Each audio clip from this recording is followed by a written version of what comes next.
Welcome to Let's Talk About It. A podcast gets a platform for real talk, real people, real topics, real conversations. Enjoy the show and enjoy this journey.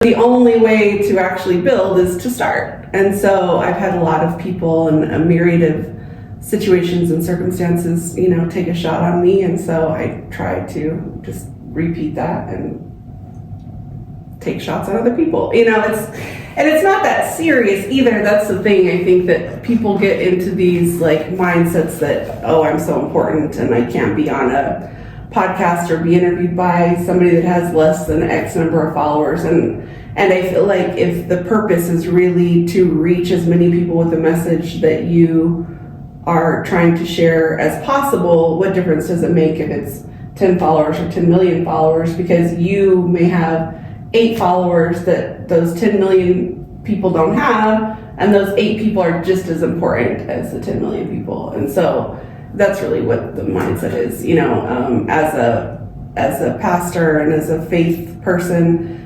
Something that he always went after the one. He was never worried about the masses. He was always worried about the single person that had wandered off or gotten lost and went outside of the crowds to find the ostracized and the overlooked. So I feel like if you're going to say that you are a Christ follower, then you need to be just as consumed with the one as he is and not be so worried about fanfare and all the things. I love that. Yeah. I do love that. Because it's so hard to get on, a lot of people's platforms, Instagram, TikTok. A lot of people don't get back. Mm-hmm. They start off as low as I did, and then they never come back. You're very established, well-known out there. You gave back, and I really appreciate that. But I'm not 200 anymore. I'm over 5,000 on buildings, and that's pretty good. So, starting this podcast 3.5-4 months ago. It's up to 5,000, almost 6,000. Really love it. I appreciate it. Ashley here was the person who gave me advice about doing shorts, which I had no idea about. And I thank you for knowing that, because it actually gave me a lot more views. Now, we'll talk all came about to give me some more strategies. Yeah, like that. That's what I do. That's my job. Yeah. We're going to get into that one. Now, I want to thank you so much for coming on here. Making time today, and also coming out here for the podcast that we did. I just want to tell you that again. Yeah, no problem. Now, the last podcast, Open Book, we went on your former escort days. We didn't get too much into your pastor at church, but we'll get into that now. Mm-hmm. But one person did reach out to me. Mm-hmm. They sent me an email. I saved it. I saved it for a while. I'm going to read the question to you. Yeah. It's an email. It says, Ashley, I enjoyed your episode and your blunt honesty, which she is very blunt and honest.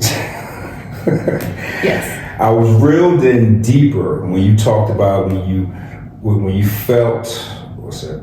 I'm sorry. When you felt something and you had it in your mind, you had to leave the room in the hotel room in Vegas. Mm-hmm. It reminded me when I went there years ago for something else. But the same thing happened to me, but a little bit similar, but not too much off from you.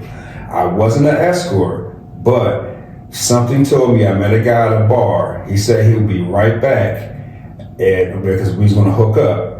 Something told me to leave that room. He came back upstairs with 3 more guys. Mm-hmm. Thank you so much for saying that story. It reminded me of that. And also I told a friend of mine about the same incident. It almost happened to her. Thank you so much. And side note, have you recovered from that incident? Yeah, That's from, I'm sorry. Ashley, she's from Ashley, from another Ashley. This is in Miami, Florida. Awesome. Yeah, I've definitely recovered from that. I stopped escorting 10 years ago in September, and that happened probably 2 years before that, so it's been 12 years since that happened, and I've been through copious amounts of therapy, so we've addressed all kinds of things in therapy.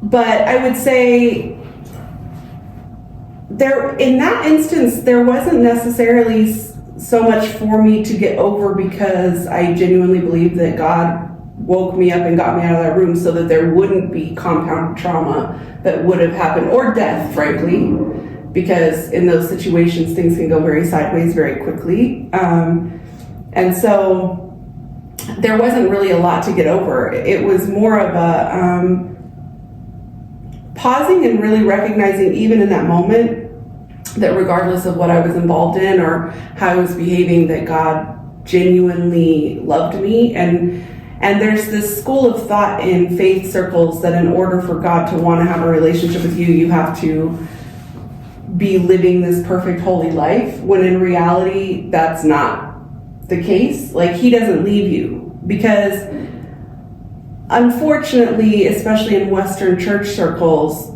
we have conditioned people to think that in order for them to have a relationship with God, it's based on their merit and their worth, which is completely contrary to what Christianity is supposed to be about.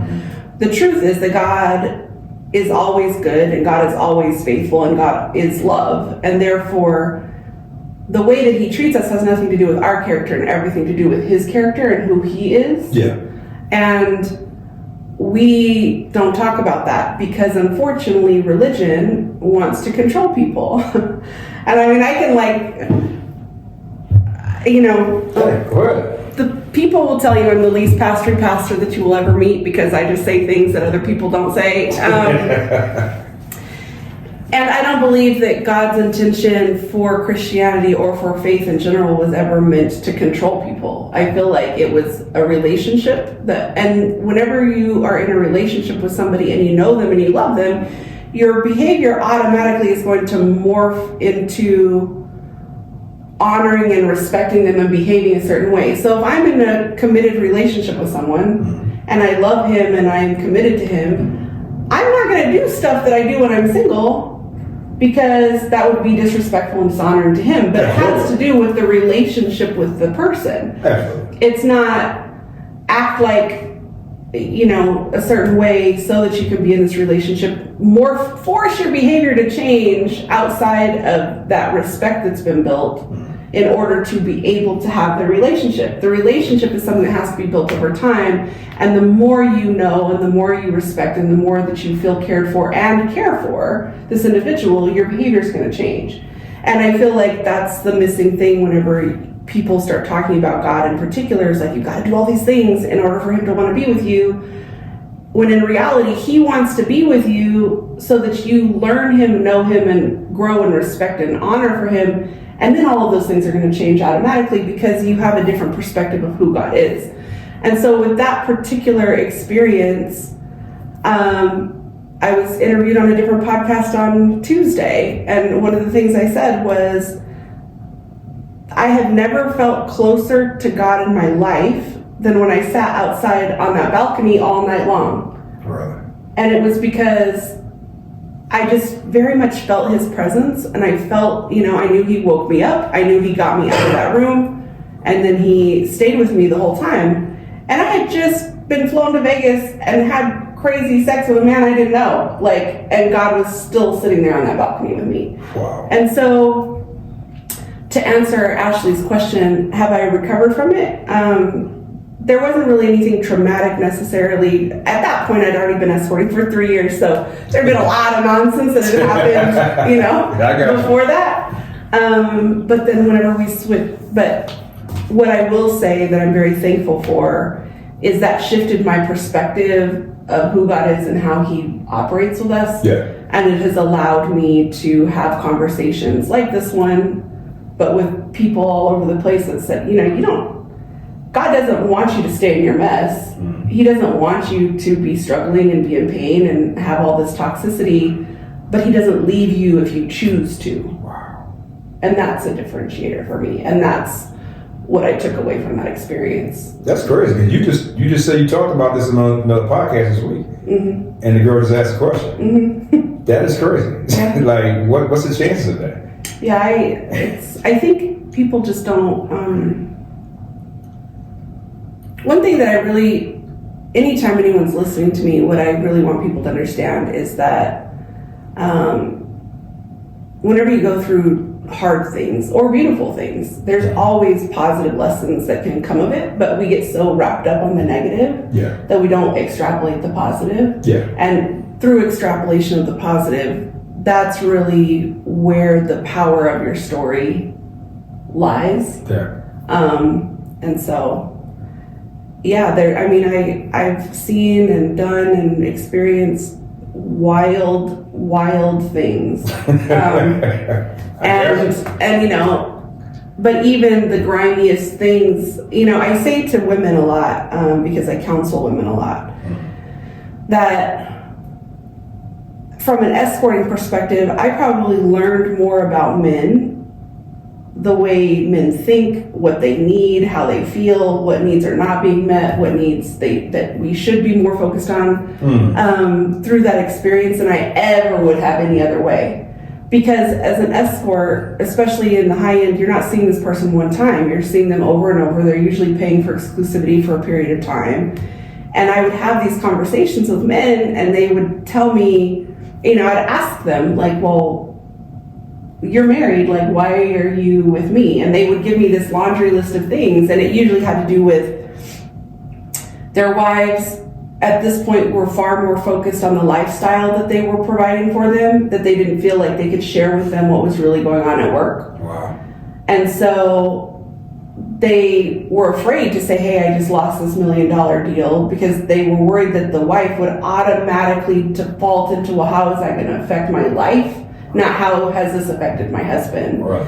And so they would just stop communicating with their wives. And they deeply wanted to communicate with their wives, but they just didn't feel safe. Or, and I hear this a lot from male friends, a man will be vulnerable with his woman and say, you know, I'm really having a hard time with this, or I'm struggling mentally, or I am feeling depressed, or this happened at work and it made me feel some kind of way, or this dynamic with my mom made me feel some kind of way.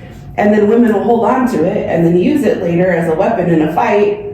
And then the man completely shuts down. And most of the time, I would spend 80% of the paid time with these guys just listening to them like unload all of the stuff that they couldn't tell their wives.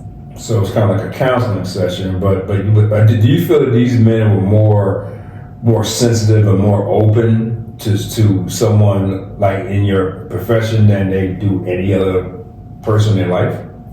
I think so. Tend to be more open to that? I think that they were open to it because subconsciously, I think they knew that I didn't care one way or the other. Got it. There was no risk of judgment because they didn't know me and they didn't really care if I genuinely liked them or not. Yeah. And then they were able to, and not to be crass, but they were able to like have these deep conversations, do whatever they wanted to sexually, and then shut that chapter off and not have to revisit it again. Really? And I mean, there's a lot that we could dive into in that, but but I feel like as women, we have to, let me be very clear. I'm not justifying, nor will I ever justify men hiring escorts, and cheating is just unacceptable. That it shouldn't happen. It's just not okay. That being said, though, in any situation, you need to make sure that as a woman, you are at least acknowledging and accepting that you might be part of the problem. And you might get some angry, don't come for me in his comments, or do, whatever, it's fine. I already had 2 people already. I didn't bring those questions with me. Yeah, well, I didn't bring it with me. I know what they are. Yeah, I mean, it doesn't, I hear it all. Like, it's not, there's no question or comment that somebody could say they have not heard, or, you know. Let me ask you something, right? Because I kind of debated somebody on this. Mm-hmm. And she didn't like my answer. And she's probably going to watch this. She's probably not going to like my answer again. Or, well, I'm going to ask her, do you think it was something that All right, but I know when men go out there, they have, I guess you call it affairs. Mm-hmm. They hire escorts because they're getting something that they're not getting from home. Do you think the female or significant other, whoever they're with, should look at themselves as well and stop blaming you? Because number one, they blame you. Mm-hmm. They blame you, your profession 1st, and start to look at themselves. Mm-hmm. Do you think that's accurate or not? Yes. Now, I think that there are two kinds of men, okay? I think that there are men who are just straight up asshole dogs that are going to do whatever they want to do at any given time, and it does not matter how good the woman is, he's going to cheat on every single woman that he's with no matter what. She could be Mother Teresa wrapped in, Giselle Bündchen's body, and he's still going to cheat on her. There are those men, 100%. So I don't think it's like across the board. It's the woman contributes. I just genuinely don't, because I have encountered men both as an escort and in dating life where you're just like, you have some serious self-esteem issues that has nothing to do with anyone in your life but you, and you're a dirtbag, and it doesn't matter how good of a woman, you're just going around hurting people. So those men exist. Okay. I would say that's probably 40% of men. 60% of men, though, I do feel like they're not getting something from the woman, or the woman is causing tension and not addressing things within herself that are making it difficult for him to reach out and connect to his woman. And this can get real messy, because I think part of the problem is whenever you're dating someone, I feel like people have to be a lot more honest about what their actual needs are from the jump, and we're not. Those tough conversations. Hard conversations. Right. So for instance, I'm not saying he's into this, so don't say he's into this, because I have no idea. Maybe he is, I don't know. But like, if you're into like tying people up and spanking people, and that's something that you genuinely like. That was only one time. Well, that was back in the day. It's probably last Tuesday. Just kidding. That's technically back in the day, right? Anyway, like, if that's what you're into. Got it. And you start dating someone. Yeah. And you don't think she's into it, right? You haven't asked. You haven't put it out there that you're into it. Yeah. You're just assuming that she's not. Yeah. Then you get into a whole relationship. Then 9 months in, you try to bring it up, and she's like, "I'm not into that." But you really like her. You care about her. But now the need isn't being met, and so over time, because that's something that you genuinely need, now you're seeking for the outside. Some people would say, "Well, she just needs to do whatever you want her to do." No. She doesn't, because she's not comfortable with that. And you lied by omission. By not even discussing it. By not even discussing it. And therein lies the problem, is that we are so consumed with getting people that we do not tell people what the heck is really going on and what we really need from the jump. But then later on, whenever they're not doing what we need them to do, that we didn't even tell them we needed early on so that they could determine if it was something that they could rock with. Now we're blaming them, and that's not okay. And that happens all the time. So for instance, what I hear all the time, and I'm sure other women can testify to this, some women just don't, again, this is a very unpastoral conversation, but whatever. Some women just do not swallow cum for any reason. They just don't. They don't want it in their mouth. They don't even want to give head at all. Like, they just don't like it. So there are women who feel that way. They are entitled and allowed to feel that way. Now, if she tells you the first time you decide to have sex that she isn't into that, and you choose to stay with her, you are choosing that. Facts. So that means that you have to know, if I commit to this woman, this is not something I'm getting, and I do not get to go outside of this relationship to find it. But what happens is they'll be like, "Oh, she's cute and she cooks good, so I'm going to commit to her." And then in a year, I'm upset because I'm not getting this. And now you're saying, "Well, I'm not getting this from her, and she should change." No, she shouldn't. That's who she was the whole time. Well, I got to ask you something. Yeah. Because a lot of men would say this. Feel me, fellas, on this one. Feel me.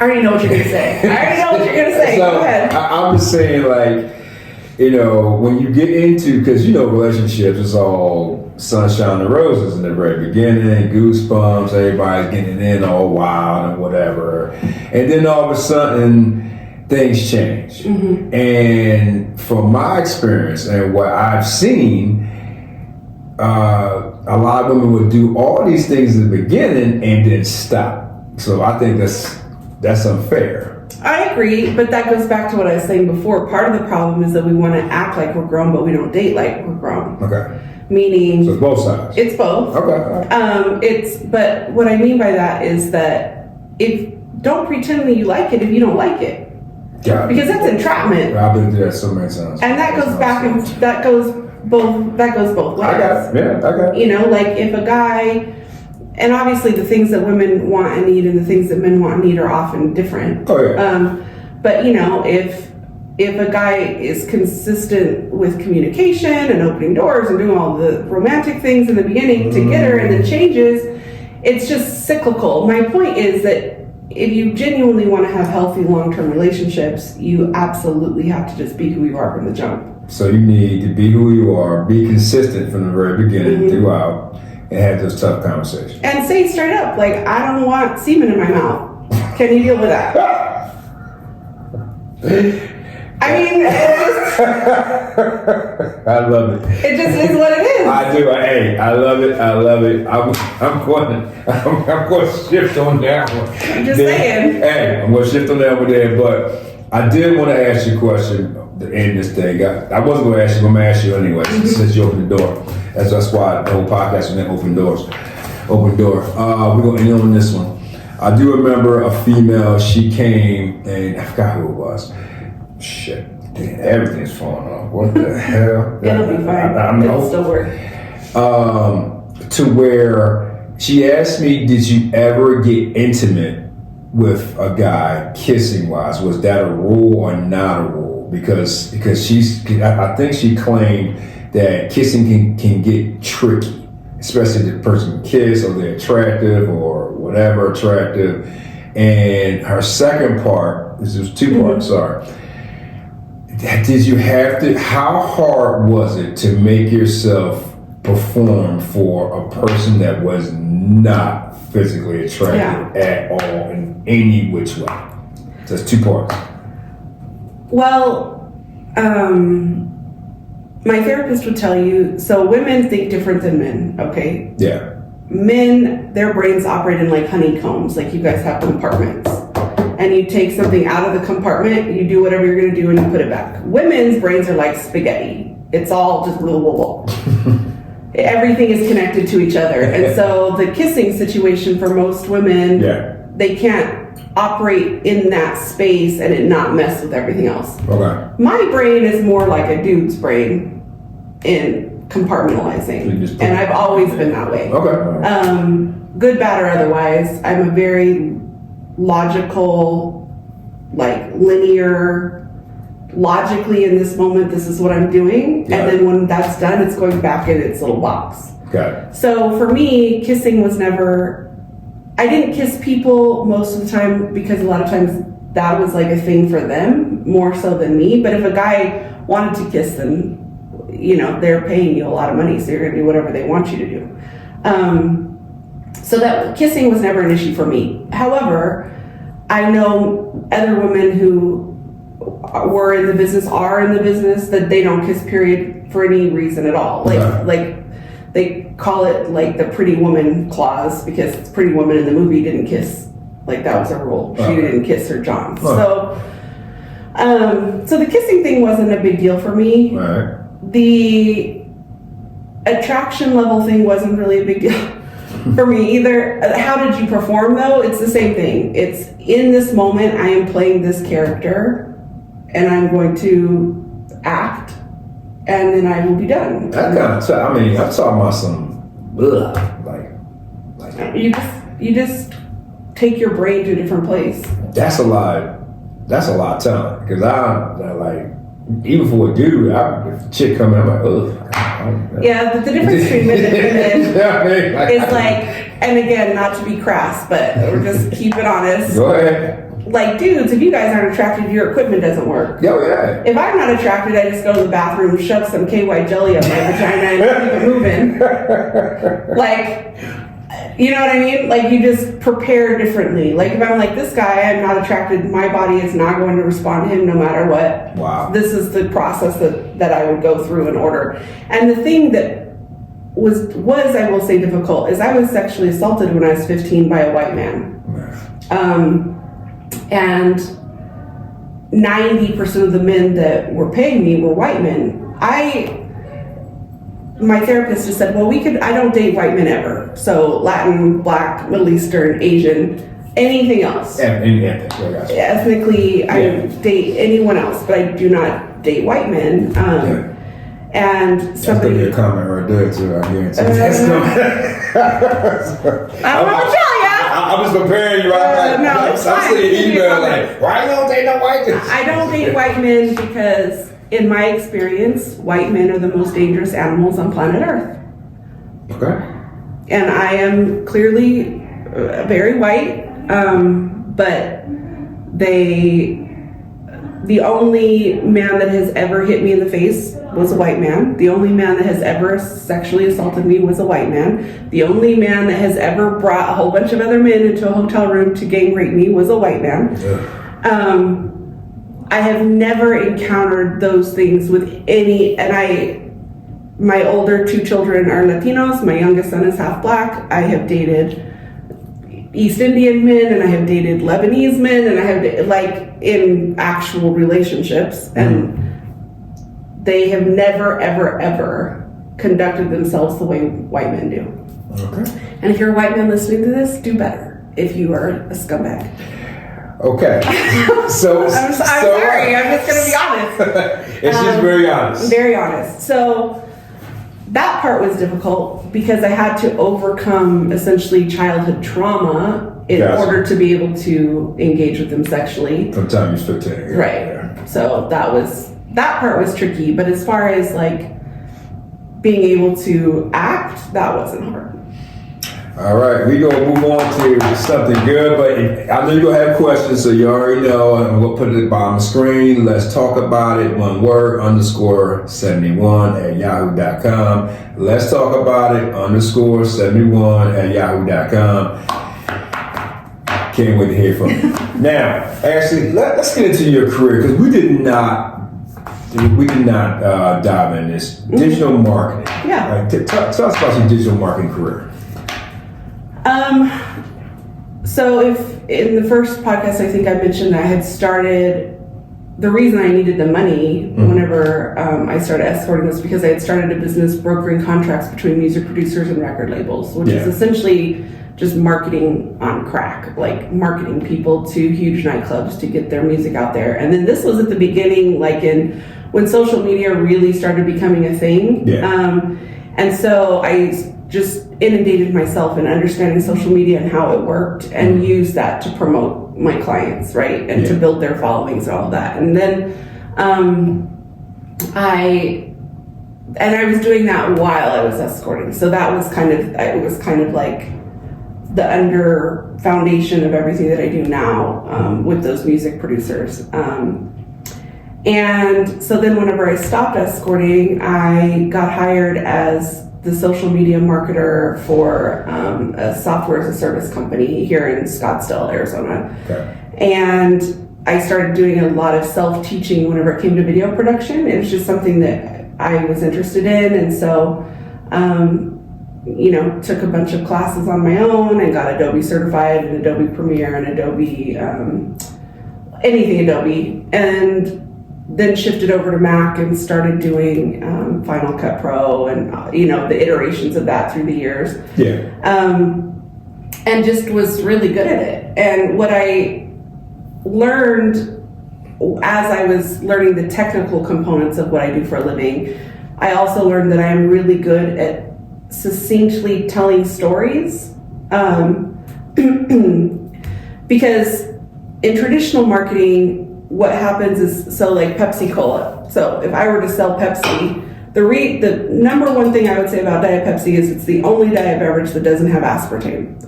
It's the only one. Okay. So I used to drink Diet Coke, but my mom was very concerned that I was killing myself because of the aspartame, and so I switched to Diet Pepsi. Yeah. Well, most of the time, that's how people would market Diet Pepsi. Okay. What is the functionality of this that's better than something else, right? But the best way is to say, what is the familial history of Pepsi Company? Like, what is the warm fuzzy about who created PepsiCo? Now, I don't know. I can't tell you that because I don't do their marketing. But if I did, I would be able to tell you. And so what I do is I help nonprofits and small businesses across the country tell their why in a minute and a half or less. Wow. Because I'm going to buy something from someone I like, even if it's more expensive, especially young millennials and Gen Z, as they age into having more disposable income. They're much more concerned with who they're benefiting than the cost of a good. Got it. And so my niche superpower is being able to step into a situation and say, I understand that this doesn't have aspartame.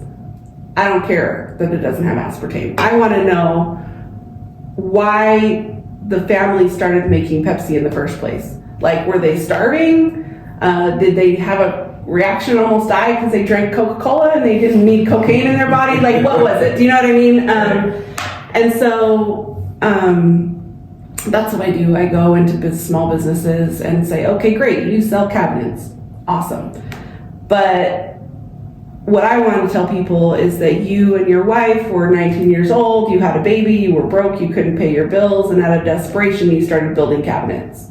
And because of that, now you hire all these young, unwed, single mothers and fathers who are just doing the best they can to take care of their kids, and those people are now helping you build cabinets. Yeah. And so this is the power of your story. The cabinets aren't what's selling the cabinets, it's you. And now I'm going to buy cabinets from you because I like that you are equipping and empowering young single parents to be able to make a good living and take care of their kids.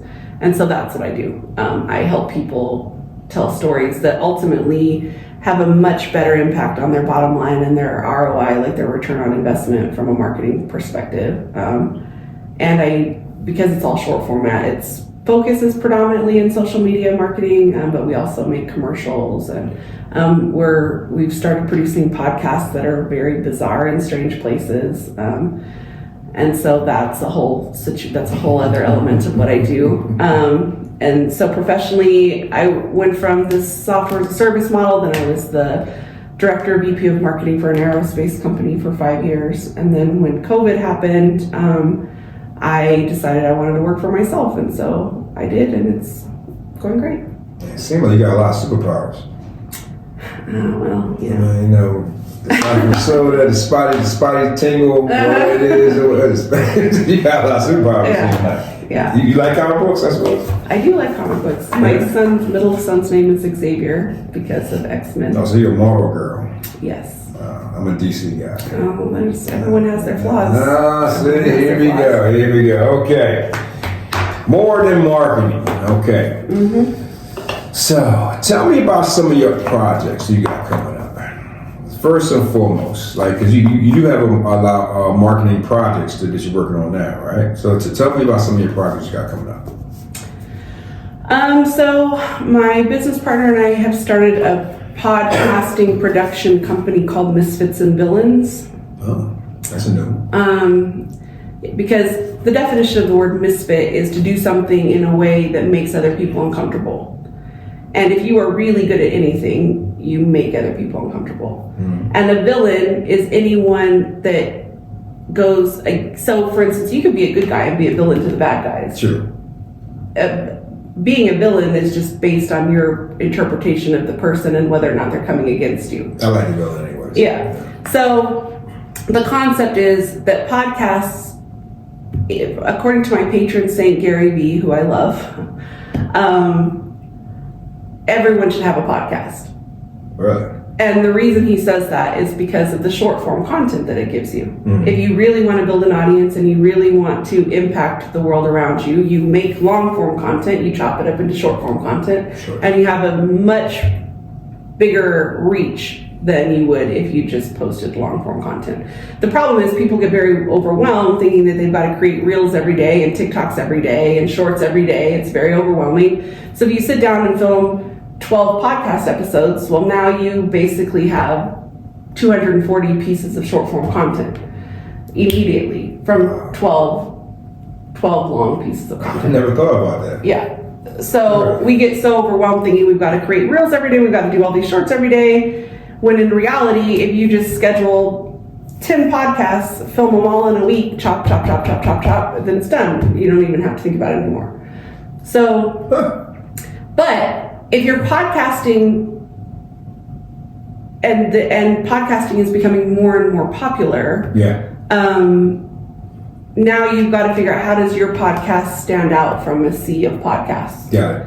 And so what Misfits and Villains is doing is figuring out how to create podcasts that stand out from a sea of podcasts. Ah. So for instance, like we're filming a podcast literally on the light rail. The entire podcast is being filmed on the light rail. We actually have filmed a couple of those, and then we have another one that we're filming Saturday. The light right here in Phoenix. Okay. Here in Phoenix. And that's called Platforms, and essentially we have pulled all these different people that do really amazing things here in Phoenix, and we pick them up on the platform in their neighborhood, and then talk about just the influence they're having in their community in that part of the city based on the light rail location. So that's one. Because I have a podcast already called Hybrid Disciple. That's more of a traditional format podcast that discusses online relationship and how to utilize those to have in-person impact, specifically in ministry.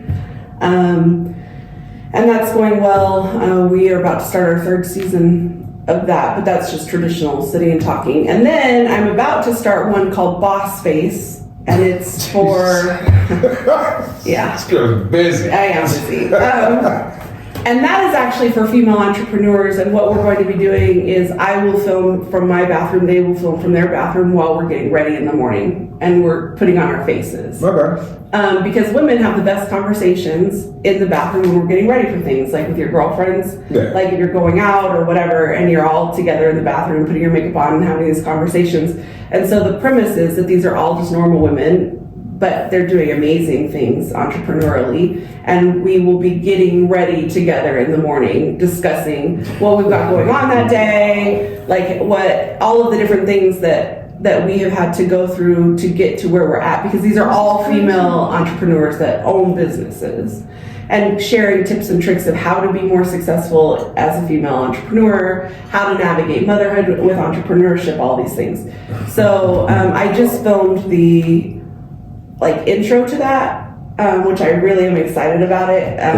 But I don't know if people have watched the show Dexter, the serial killer show. You know how it's like him cooking and eating like bloody steak, essentially. Yeah. Well, it's a similar, like the angles of the intro are very similar, except that it's like the alarm going off, getting out of bed, turning the shower on, like mascara, lipstick, and then walking out into the street. Because essentially the premise is that in the morning, you just start out as a woman, but then you have to put your boss face on because you're going to go and tackle whatever it is that you're doing. So that's coming.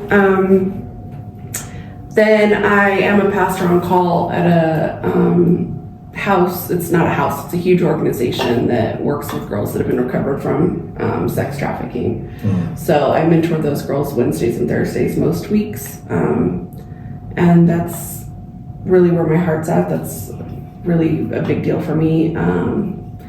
I have a book coming out. I actually have one that I'm self-publishing and one that's being published by a publishing house. So the self-publishing one is actually going much faster, because turns out publishing is bureaucratic and nonsensical. I've heard that from 2 other people. Go ahead. Such a pain in the butt. Before you go on, can you deep dive into the Hybrid Disciple? Tell me a little more about that. Yeah, so essentially I have a church. It's a digital church, meaning it's digital first, which means we do everything online first, and then we also do in-person stuff, called 12. And the premise is it's geared toward Gen Z and young millennial creatives specifically. So musicians and artists and sculptors and, rappers and we film everything. We never film inside of a church building. It's always in weird, random places. The sermons are never longer than 12 minutes ever. Yeah. If you look it up on Instagram, it's very grimy. It's lots of street art and alleyways, and there's no like light plumes and doves and stuff. That's not our MO at all. It's because if you, again, pattern your life after Jesus, the only time Jesus went into the church was to study himself and to interact with other religious leaders to understand the scripture. But he did church outside. He was always out with the people. And so this concept that the church is a place that you go and then leave, that is just not even biblical.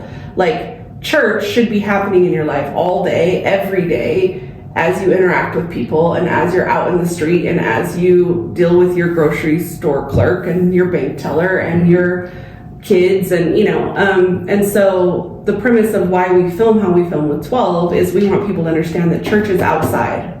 Church is not inside of a building on a corner with a steeple. Church is at the basketball game, and church is, so on and so forth. So we film in really bizarre places. And then we have built really great community online. And the other thing that 12 does is originally, whenever 12 actually just turned 3 yesterday, so happy birthday, 12. Happy birthday. Originally, the plan, we target the 12 largest cities in the US with search engine optimization. And originally, the plan was to do small home churches in all of those cities. They could watch the sermons online as their key teaching in these house churches.